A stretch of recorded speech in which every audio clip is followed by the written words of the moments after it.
Now, as we said earlier, thousands of Kiwi families will today see an increase to a range of benefits, including the Working for Families tax credit.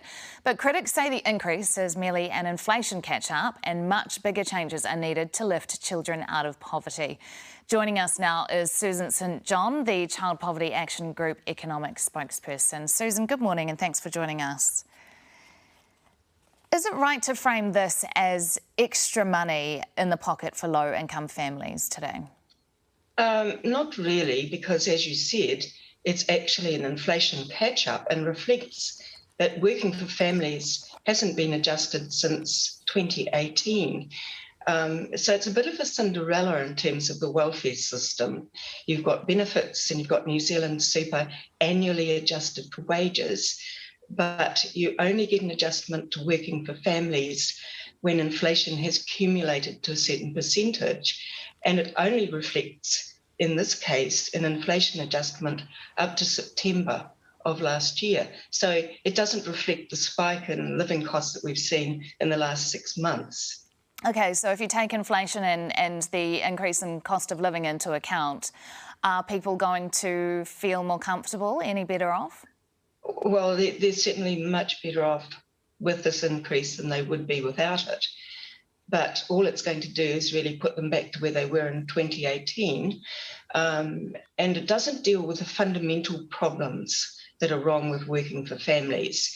We've been promised a review of Working for Families. We haven't seen it yet. There needs to be some very significant transformative changes if we're going to do anything about this growing intensification of poverty that we're seeing amongst our worst-off families. OK, so you're saying it's a problem with the system as a whole and this is just a patch-up in the meantime, I guess.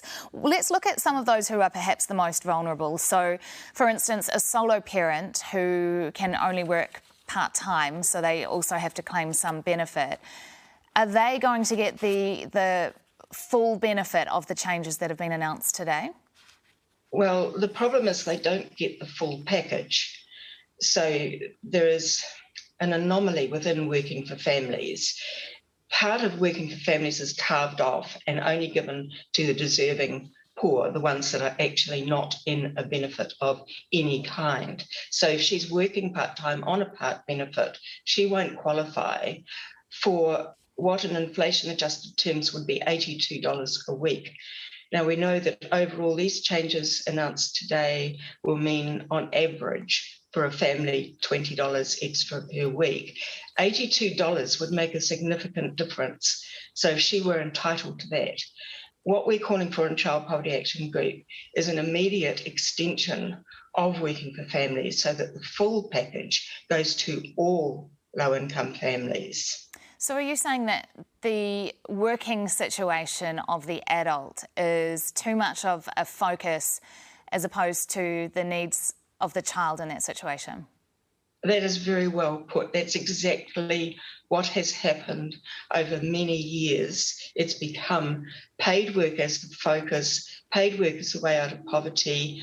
If you aren't in full-time paid work, not on a benefit, then you can't have this reward. So what they've been doing is using a payment for meeting the needs of children as a work incentive for the parents. They do not do this in Australia. They've tried to, you might know, under the US changes recently under Joe Biden, they tried to eliminate the discrimination in their system. I mean, Susan, a lot of people would say, what's wrong with a work incentive? Oh, well, the irony is that it doesn't act as a work incentive at all, because there she is. She's got a part-time job. She's working all the hours that she possibly can. So in what sense does that operate as a work incentive for her? And the irony is that working families earning over $42,700 will now face an increased clawback on their Working for Families to pay for what the government's done today. A Child Poverty Action Group spokesperson, Susan St John, thank you very much for joining us this morning.